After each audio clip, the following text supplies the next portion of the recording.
اولین محرک جو ہم وقت داعی کو تبلیغ حق کے لیے تڑپاتا رہتا ہے وہ اپنے فریضے کا شدید ترین احساس ہے۔ آپ کے غیر معمولی اضطراب و فکر کو دیکھ کر خدا بار بار آپ صلی اللہ علیہ وآلہ وسلم کو تسلی دیتا ہے، اے رسول، آپ پر یہ ذمہ داری ہرگز نہیں کہ آپ کسی کے دل میں ہدایت ڈال دیں۔ آپ پر جو کچھ ذمہ داری ہیں وہ صرف یہ ہیں کہ آپ حق کی دعوت پہنچا دیں، اور آپ صلی اللہ علیہ وآلہ وسلم نے یہ کام بحسن خوبی انجام دیا۔ اب اگر یہ لوگ ایمان نہیں لاتے تو آپ پر ان کی کوئی ذمہ داری نہیں، اللہ خود ان سے حساب لے گا کہ دنیا میں کیا کرتے رہے ہیں، اور وہ ہر لمحہ اور ہر ایک عمل کا ٹھیک ٹھیک بدلہ دینے والا ہے۔ آپ کا فریضہ صرف اس قدر ہے کہ آپ ان کو انجام بد سے خبردار کریں اور نیک انجام کی خوشخبری سنا دیں۔ وَمَا أَرْسَلْنَاكَ إِلَّا بَشِيرًا وَنَذِيرًا، کہ آپ کو ہم نے محض اس لیے بھیجا کہ آپ انجام نیک کی خوشخبری سنائیں اور انجام بد سے ڈرائیں۔ لیکن ان تمام تسلیوں کے باوجود آپ صلی اللہ علیہ وآلہ وسلم کا حال یہ ہے کہ آپ خدا سے بھٹکے ہوئے نادان انسانوں کی ہدایت کے لیے پریشان ہو جاتے ہیں، اور آپ کے فکر و اضطراب میں کوئی کمی نہیں آتی۔ گمراہی سے بچانے اور ہدایت کی طرف بلانے کا شوق، تڑپ اور ولولہ اس حد تک بڑھا ہوا ہے کہ حضرت ابو ہریرہ رضی اللہ تعالیٰ عنہ کی روایت کے مطابق جب آپ صلی اللہ علیہ وآلہ وسلم اپنے چاچا ابو طالب کو بستر مرگ پر دیکھتے ہیں تو احساس فرض اور شوق ہدایت سے بےتاب ہو کر سوز میں ڈوبی ہوئی دلگیر آواز میں دھیرے سے کہتے ہیں، چاچا جان، آپ اب بھی کلمہ توحید پڑھ لیجئے، میرے کان ہی میں آہستہ سے کہہ دیجئے۔ اگر آپ اس وقت بھی کلمہ توحید کا اقرار کریں گے تو خدا کے حضور میں بری عدالت میں آپ کے ایمان کی گواہی دوں گا۔ آخری حج کے موقع پر عرفات کے میدان میں اونٹنی پر سوار تقریباً 1.5 لاکھ کے عظیم اجتماع کو یقین اور جوش و جذبے کی پوری قوت سے خدا کے احکام بتاتے اور ہدایتیں دیتے ہیں، لیکن ذمہ داری کے احساس کا یہ حال ہے کہ لوگوں سے پوچھتے ہیں، کل قیامت کے دن تم سے میرے بارے میں پوچھا جائے گا کہ میں نے خدا کا پیغام تم تک پہنچایا یا نہیں؟ لوگو، ذرا مجھے جواب دو، اس وقت تم کیا کہو گے؟ مجموعے نے ایک آواز ہو کے کہا، خدا کے رسول، ہم گواہی دیتے ہیں کہ آپ نے خدا کا پیغام پہنچا دیا، آپ نے رسالت کا حق ادا کر دیا، آپ نے کھرے کھوٹی کی خوب نصیحت فرمائی۔ مجموعے کی اس اجتماعی شہادت اور فضا کو لرزہ دینے والی آواز سے بھی آپ کو تسلی نہ ہوئی، اور آپ صلی اللہ علیہ وآلہ وسلم نے شہادت کی انگلی آسمان کی طرف اٹھاتے ہوئے لوگوں کی طرف جھکائی اور فرمایا، اے خدا، سن تیرے بندے کیا کہتے ہیں، خدایا تو اپنے بندوں کی گواہی پہ گواہ رہنا۔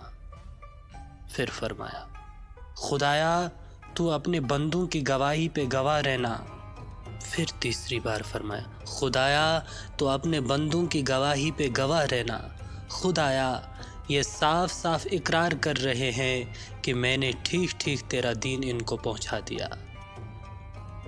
اور ایک بار آپ صلی اللہ علیہ وآلہ وسلم کو احساس فرض نے پھر جھنجھوڑا کہ نامعلوم امت کے کتنے افراد اب بھی موجود نہ ہوں اور ان تک آپ کی بات نہ پہنچے، تو آپ نے حاضرین کو وصیت فرمائی کہ جو لوگ یہاں موجود ہیں ان کا فرض ہے کہ وہ ان تمام لوگوں کو جو یہاں موجود نہیں ہیں میری یہ باتیں پہنچا دیں۔ اور یہ آپ صلی اللہ علیہ وآلہ وسلم کی اسی شدت احساس کا طفیل ہیں کہ 1400 سال سے برابر یہ پیغام ان کروڑوں انسانوں کو برابر پہنچ رہا ہے جو اس دن عرفات میں موجود تھے۔ ذمہ داری کے شدید ترین احساس کی جو مثال محمد عربی صلی اللہ علیہ وآلہ وسلم نے پیش کی، اس سے پہلے نہ آسمان کی آنکھ نے کبھی دیکھی اور نہ اولاد آدم نے کبھی سنی اور نہ آئندہ اس کی توقع ہے۔ نزا کا عالم ہے، درد کی تکلیف سے مضطرب ہیں، کبھی چادر منہ میں ڈالتے ہیں اور کبھی الٹ دیتے ہیں۔ اسی غیر معمولی اضطراب میں حضرت عائشہ رضی اللہ تعالی عنہا نے سنا۔ زبان مبارک پہ یہ الفاظ ہیں: یہود و نصارہ پر خدا کی لعنت ہو، انہوں نے اپنے پیغمبروں کی قبروں کو عبادت گاہ بنایا۔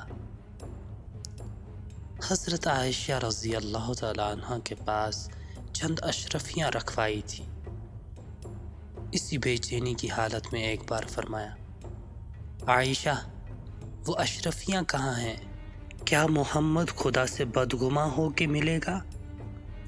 عائشہ، وہ اشرفیاں خدا کی راہ میں خیرات کر دو۔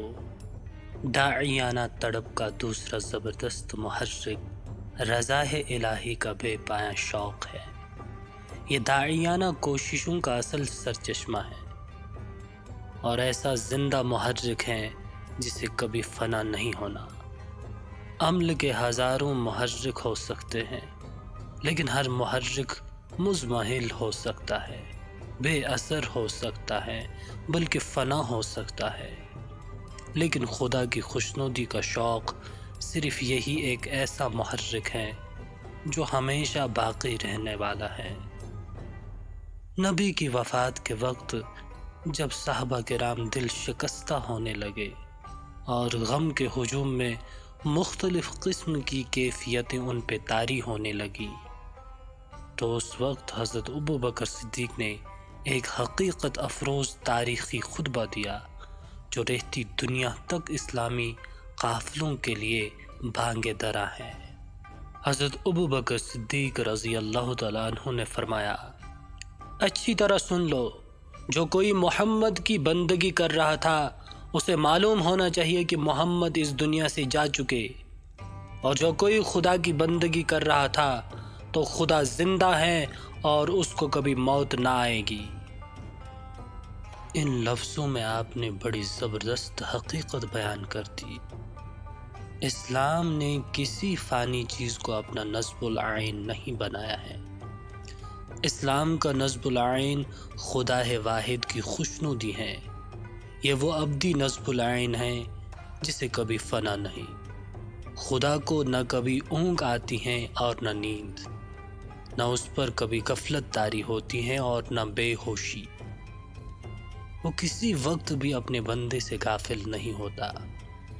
ایک ایسے زندہ جاوید کی رضا کو اپنا نصب العین بنا لینے کے بعد آدمی کا جوش عمل اور ولولہ کار اسی وقت سرد پڑ سکتا ہے جب وہ کسی طرح خود ہی اس نصب العین سے غافل ہو جائے یا خدا کے یقین سے محروم ہو جائے۔